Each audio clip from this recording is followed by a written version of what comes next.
Magkano sa puto bongbong? 70 po.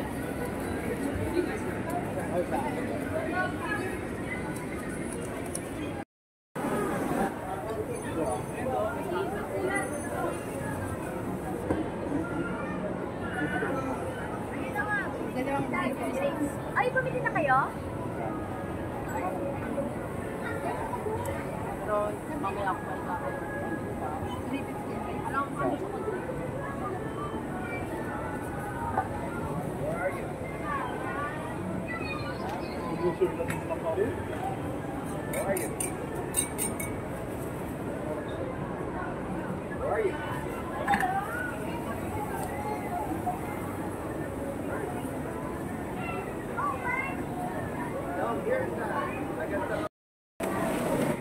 Kuya, may pinidor po.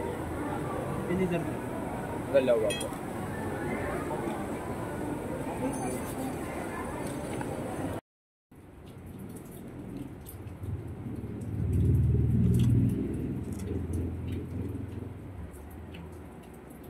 So ito is legit pa siya na puto bongbong.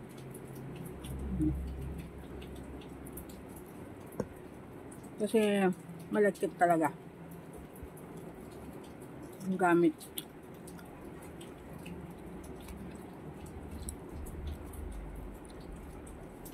So ito talaga yung tradisyon ng Pinoy ng pagtungtong ng berber ay ang siyempre yung puto bongbong at saka yung bibingka.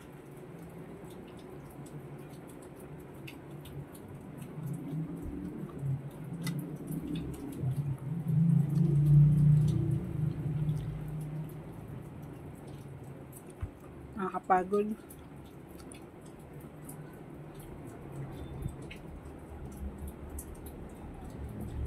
Sakto, pagdating ko dito sa bahay, eto na, a few minutes,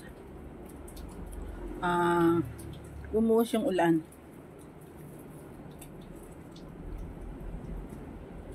Holiday pero hindi pa rin mawala yung traffic. Dahil nga sa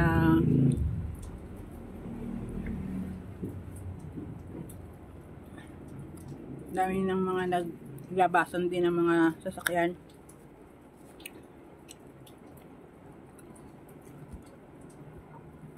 Ang isang namimiss to sure ay ang mga ating Pinoy OFW.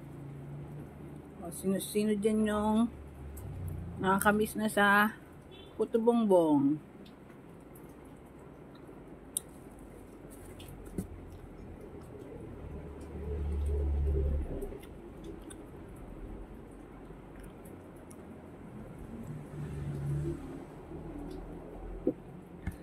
Nag-buffet dinner po ako pero after a few hours parang ito gutom na naman. Sa bagay early dinner naman siya eh.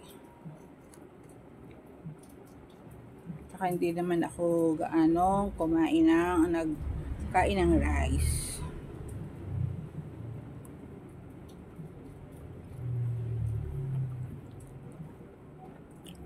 Ito lang guys, sana ho nagustuhan nyo itong, alam kong namimiss nyo na rin itong puto bongbong. Diyan ba sa inyong lugar ay may puto bongbong na rin.